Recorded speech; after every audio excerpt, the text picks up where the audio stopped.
Hey guys, so today I'm going to be showing you how to make bibimbap, specifically bibimbap, so the hot stone one. So the first thing you're going to need, there's a bunch of things you're going to need, but the first thing I'm going to do is bean sprouts.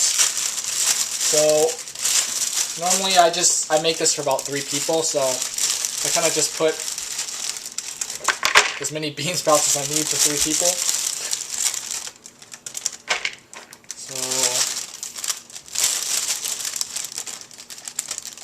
probably about like that much, like this much. And then what you want to do is just wash it out real quick and make sure it's all clean, and then we can go to the next step.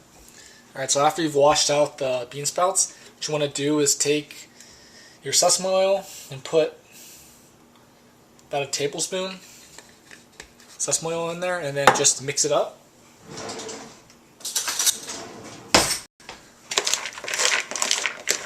So just mix the sesame oil in here, and that's basically it for this, I guess, this ingredient in the bibimbap. I'm sorry, I totally lied on the for that being it. So the last part you want to do is just put the bean sprouts in your wok and just cook it for about, I don't know, a minute or 2, and then set this aside for later. The next thing you want to do is cut your carrots into matchstick size pieces. So I've already peeled the carrot. What I'm going to do is chop it in half and then basically make these into matchsticks.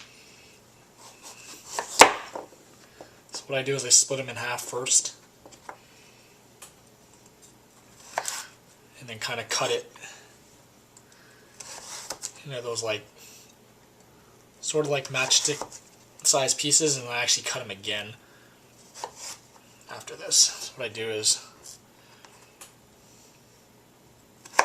this one's okay, but so maybe we want to split them in half even more.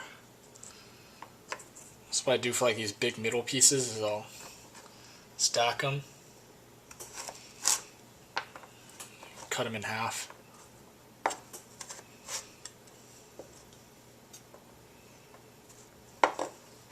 Like that, and then you want to split them in half again. Go ahead. Alright, now just like with the bean sprouts, put the carrots in a bowl and put about a tablespoon of sesame oil in there and mix it up.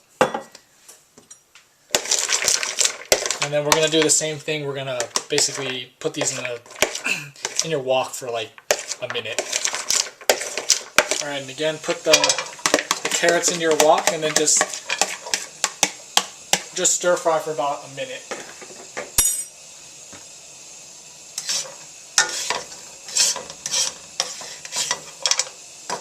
Alright, now take basically half a cucumber and you want to cut it up into, what I do is I make them into little slices and then put that in a bowl. So we go.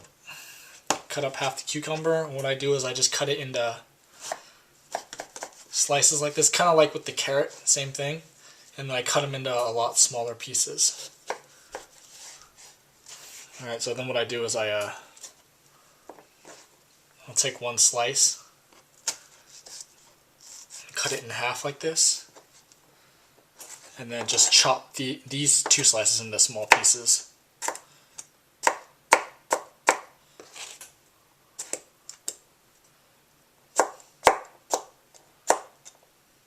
So pieces like this. Alright, so the next thing you want to do is it's basically like a sauce for the cucumber. So you use Gochujang.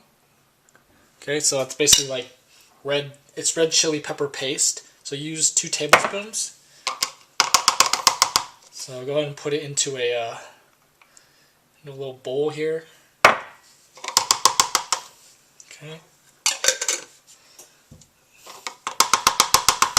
And then you want to add, I'm not really sure how much of, it's like rice vinegar. So it's probably about a tablespoon.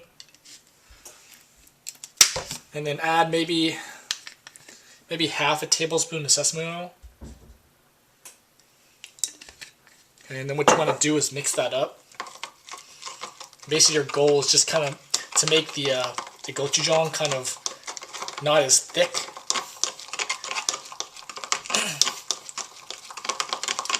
Okay. Yeah, this is good. So you see how it's not as thick now, it's kind of more liquidy. That's what you want. Alright, so once you've got your paste, your kind of liquidy paste, go ahead and add it to the cucumbers. And it's kind of your preference how much you want. And then just, of course, stir it all together. And then set this aside, and then we'll go to the next ingredient. Alright, now what you want to do is take your spinach and put it into a boiling pot. And you just want to boil this for about a minute.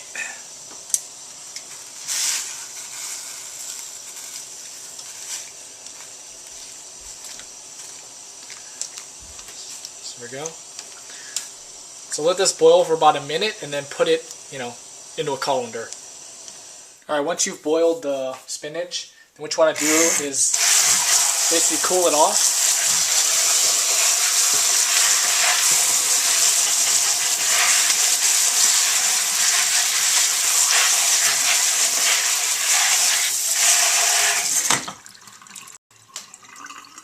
Okay, so now what you want to do is take handfuls of it and, see, it's still hot. Cool it off enough, and you want to squeeze the water out of the spinach, and then you want to transfer it to your cutting board, and just do it in little chunks like this. Okay, so the little chunk of spinach that you wrung out all the water of, then what you want to do is just cut it into small slices, and do this for the rest of the spinach as well.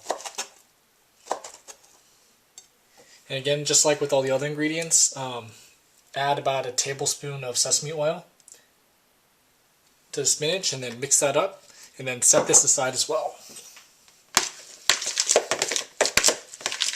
Alright, so now normally what you would do for bibimbap is you would make bulgogi to put in there as well, but usually what I do is I like using chicken, so I'll just make like chicken teriyaki instead. But if you want to do bulgogi, I have a tutorial, so I'll link you to that. But I'm gonna do it kind of like a bulgogi chicken style, sort of.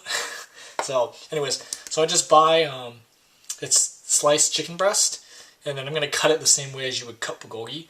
So just cut it into like little slices, I guess, little strips.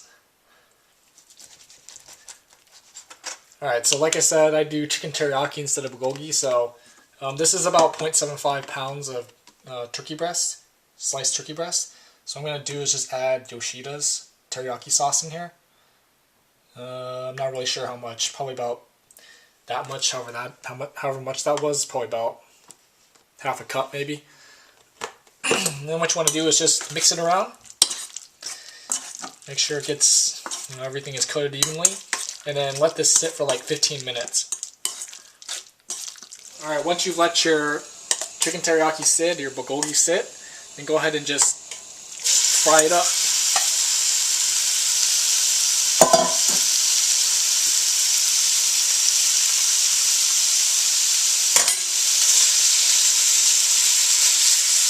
Okay, now to assemble a bibimbap. So take your hot stone bowl, put your rice in there, and I have it on about medium-high heat right now.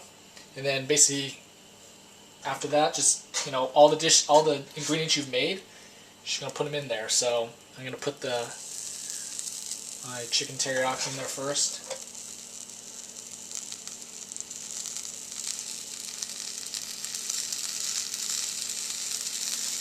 I'm gonna put some bean sprouts in there.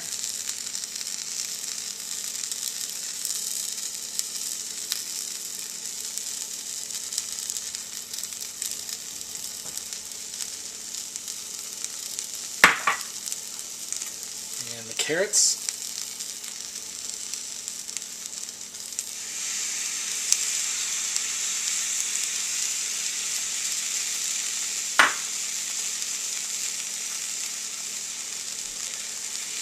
Cucumbers.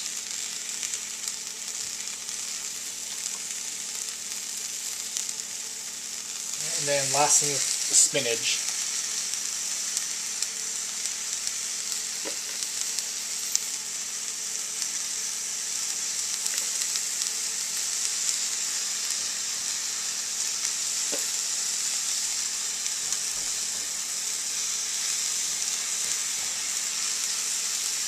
Alright, and if you want, you can put a sunny side up egg on top of that, but I usually don't do that, so there's my bibimbap, I guess, dulce bibimbap.